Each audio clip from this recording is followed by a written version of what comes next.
Hej, cześć, witam wszystkich bardzo serdecznie z tej strony Teku i to was w pierwszym odcinku na moim kanale, a mianowicie w 5 ciekawostkach o Boxdelu, więc zapraszam was do oglądania.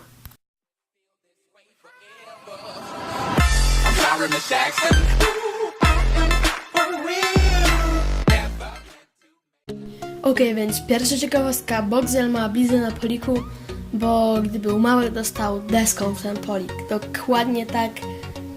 Więc lecimy z kolejną ciekawostką. Okej, więc druga ciekawostka. Boxdel chodził do szkoły podstawowej, dokładnie tak, ważył niecałe 50 kg.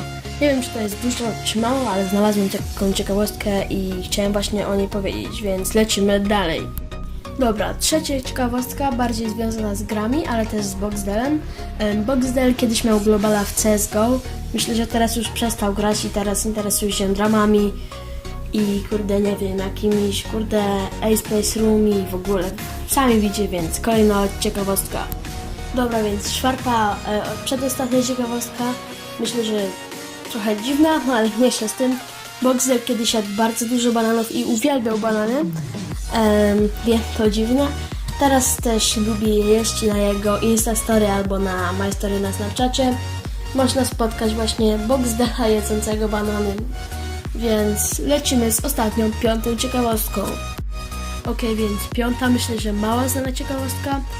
Nick Boxdela wziął się od paczki Delbox, dokładnie tak. Jest to chyba jakaś branża kurierska, nie mam pojęcia. No więc to by było na tyle w tym odcinku. Wpadajcie na Facebooka i Instagrama. Więc zostawcie też łapkę w górę, subskrypcję i komentarz. A już się z wami żegnam, do zobaczenia, trzymajcie się, cześć. Piona!